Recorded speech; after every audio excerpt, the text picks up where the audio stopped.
Hey everyone! In today's video, I'm going to show you how to make an amazing lemon tiramisu without eggs and without any added sugar. So let's get to it. This isn't an entirely sugar-free dessert because I'm using store-bought ladyfingers, but you can make your own if you want to. Here I have 80 grams of erythritol, and over it I'm going to grate a large Alonissos lemon. I was recently in Alonissos, Greece, and I picked a lot of beautiful, fragrant, delicious lemons. Use a soft silicone spatula to press the zest into the erythritol. And it's important not to rush it here. You really want those aromatic oils in the erythritol. After 2 or 3 minutes, you should have a grainy but homogeneous mixture, and at that point add 30 grams of hot lemon juice. This will help dissolve the erythritol faster. Now let it cool down to room temperature, and in the meantime we can make the cream. In my mixing bowl I have 300 grams of mascarpone and 180 grams of whipping cream. They've been sitting on a counter for half an hour. Vigorously mix them together with a whisk and then set the bowl aside for a moment. To make sure that my cream doesn't curdle, I'm adding cold lemon juice to my lemon mixture, 30 grams.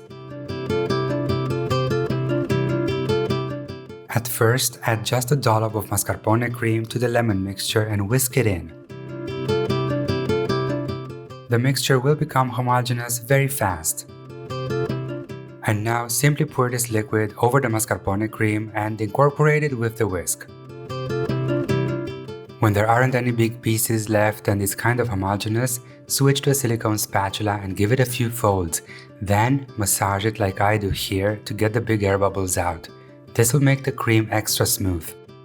This technique will give you the smoothest cream possible.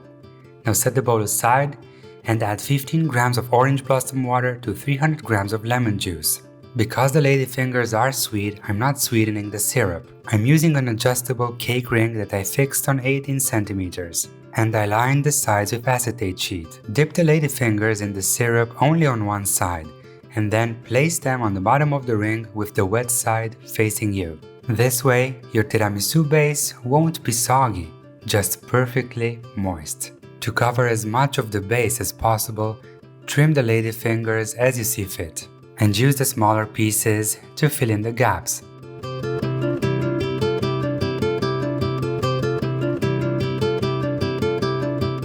When your ladyfinger base is done, dollop half of the cream over it. This is going to be a 2-layer tiramisu, so we're keeping the rest for the second layer. Now spread the cream over the base. And when you have a somewhat even surface, let's make the second layer.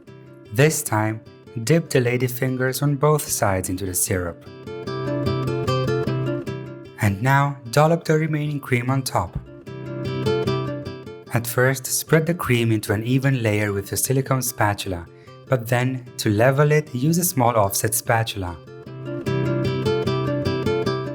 The tiramisu needs 6 hours in the fridge to set.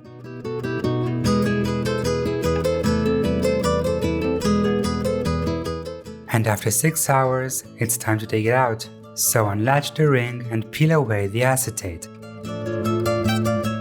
Look at those beautiful sides, and it's perfectly set without any gelling agents. I like to decorate this tiramisu with edible flowers, but if you don't have them, simply use some lemon zest. And while I'm doing this, I'd really appreciate it if you give this video a thumbs up and subscribe if you haven't done so already. Thank you. This is an amazing summer dessert, one that you can make with any citrus fruit. And I really hope you're gonna give this recipe a try. It's totally worth it. Until next time, dessert lovers.